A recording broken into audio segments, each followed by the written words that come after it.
Here's the deal. Several years ago, I realized that there was a tremendous amount of conversation taking place between my two ears. And that conversation wasn't always very pleasant. Wasn't supportive, wasn't encouraging, and honestly wasn't very kind.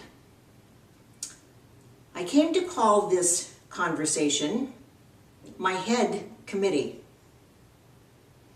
My head committee was comprised of every critical, negative, judgmental, off-the-cuff conversation or comment that had been made over the years that I took to heart, may or may not have believed, but definitely heard.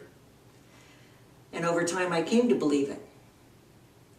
Each time that conversation, that head committee sent the message that I wasn't worth it, or I couldn't do it, or I wasn't deserving of it, I listened, and my decisions were based on that conversation.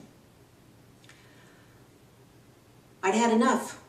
I was tired of being led by a head committee that didn't seem to believe in me, that didn't like me, and found something wrong with about everything I did. So what did I do? I decided to fire the head committee, and that's exactly what I did. And to replace them, I hired 4 people that I know that have influenced me in my life, that believed in me before I did, that always had an encouraging word, that knew that I would succeed. And I put those voices on my new committee. 4 voices. That's all I need. And those 4 voices are now my head committee. They're my cheerleaders. They're my believe in me troop. How's that? The conversations now that I have are conversations that count. They're very different conversations, much deeper and more meaningful than the other head committee, the ousted committee, would have ever allowed to have. The conversations are now questions, and that's in part why my clients have crowned me the Queen of Questions, because today the conversations are all about questions. The greater insight, the greater awareness and understanding we have of ourselves, the more rich, full life we can live. We are our own greatest resource.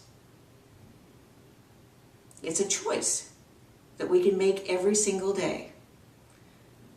Do I want to listen to the critics? Do I want to be influenced by the positivity and the belief and the conviction that I can do it?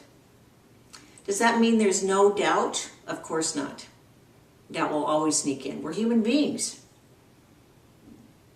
However, the doubt is not the predominant feeling. It just kind of comes and goes. And that's okay, because my cheerleaders are in there rooting for me. And that gives me the encouragement and the incentive to be more than I ever thought I could be, to do more. It's put me in a position to live in my potential.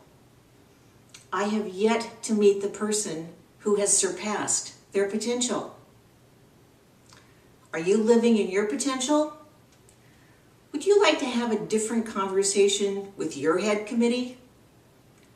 Are you prepared to ask penetrating questions that reach deeply into your heart and provide you with the opportunity to speak what you want to say? Open up those doors. Let in the fresh air. Invite your personality. Invite your possibilities. And invite your potential to come out and play and have a different conversation.